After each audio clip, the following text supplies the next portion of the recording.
मला म्हणते आहे पिंकी ताई की म्हणे तुझ्या आता इकडे सगळीकडे तुझी बदनामी करते, तू केलंय जे नाही केलं ते सगळं सांगते म्हणली आत्तापर्यंत घरी, म्हणजे कुठे इकडे वाकडला म्हणे तुझ्या सगळ्या मैत्रिणींना सांगते की तू कसली घाणेरडी, एखाद्याच्या घराचं वाटोळ करते, माझ्या म्हणजे शशांकसोबत पण कधी लॉयल नव्हतीस तू, असं तसं म्हणे तू फालतू आहे, तू घाणेरडी आहे, आणि घाण शिव्या द्यायला लागली, पप्पांना काही पण बोलायला लागली, मम्मीला काही पण बोलायला लागली नुसतं. अगं लय गं काय सांगू तुला, मग अशी पप्पा आणि मम्मी बसले होते म्हणून मला काही बोलता आलं नाही नीट तुझ्याशी.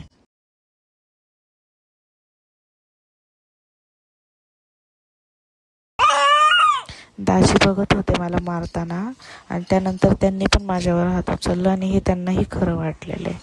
त्यामुळे मी ठरवलं आहे की मी डिवोर्स देणार आहे त्या माणसाला. आणि मी सांगितलं पप्पांना पण, पप्पा म्हणले आपण करू ह्याच्यावर विचार म्हणून आपण ते आल्यावर. माझा नवरा, मला एवढं शॉक वाटतंय, एवढं आश्चर्य वाटतंय की माझा नवराच माझा कधी नाही झाला. या गोष्टीचं जास्ती वाईट वाटतंय. सासू सासरे काय ते तसेच वागतात असं, पण त्यांचं कामच असतं असलं वागणं. पण ज्याच्यामुळे मी त्या घरात गेले ना, लई चुकलं आहे माझं. मी सगळ्यांना विरोध करून लग्न केलं ना, तिथंच चूक झाली माझी. सगळं बोलण्याच्या समजण्याच्या पलीकडं गेलं अगं.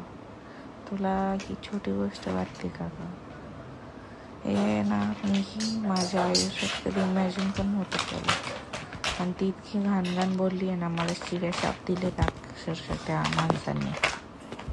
मी विचारच नाही करू शकत तिथं परत जायचं.